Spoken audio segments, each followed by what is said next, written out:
Airbnb is highlighting some of its most popular listings from every state. In Maine, you'll find that listing in Georgetown. The Tree House offers views of the water at Reed State Park. The hosts also offer canoes, kayaks, and even yoga classes for guests. The property is largely booked up, but there are some dates available this summer and during the fall. Prices start around $350 a night.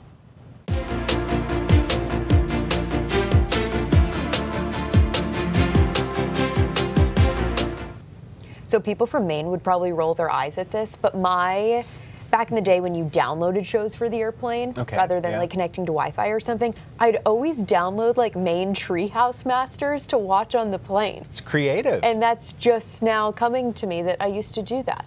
And now I'm here. Yeah, it was meant to be. I guess. Yeah. I mean, I was clocking those hours with looking at these tree houses, so it's very fitting that one is very popular to stay in. It's funny you bring up the airplane thing. I can remember taking some flights where it wasn't just on the screen in front of you on the chair. It was like at the front of the plane. That's where there was like a bigger screen. I know. Yeah. That outdates me.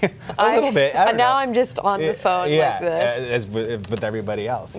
But we do have a cold evening ahead of us. It's not going to be frigid, but the clouds have definitely brought chillier feel to the day, especially if you were out before 10 o'clock this morning.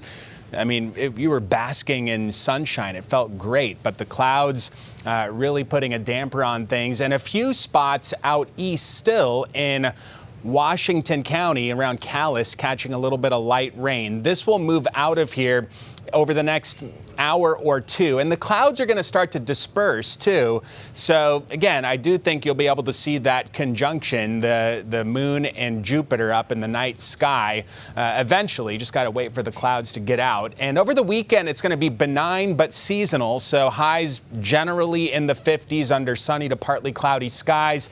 This region of high pressure deflects this system to the south of Maine.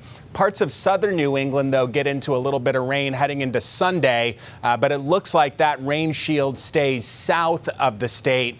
And then next week, we continue with the benign outlook. I do think that this high gives us a bit more of an onshore flow into Monday, Tuesday, and Wednesday. That's going to help saturate the atmosphere a little bit in prelude to our next offering of rain. It looks like it's going to be in the second half of the week. Could be as early as Wednesday, but trending a little bit later toward Thursday. And this may just be the initial rain chance, because after that, there's going to be a piece of low pressure that's cut off from the main flow of the atmosphere. And these things are finicky. Sometimes they just swing right through. Other times they hold off and they stay off to the west. And then other times they can just sit right over the top of the state. So we're going to have one of these heading into late next week and weekend. And that should mean an unsettled outlook. The specifics will present themselves next week. We're not there yet as of tonight. Seas 1 to 2 feet tomorrow, north wind 5 to 10 knots. And again, the weekend looks great. Some low 60s possible inland Sunday and Monday. It'll be 50s throughout the next 7 days at the coast. By Wednesday, that's, I think, the earliest that this unsettled period comes in, but the trend is looking a little bit later. So Thursday looking more likely for the rain, and that could linger not only through the work week, but into next weekend as well. So we'll have to see how that upper level low pans out. The Great Divide. You have the sunshine on the 7th day, and then boom, rain. Falls apart. Yeah. All right. Thank you. You're welcome.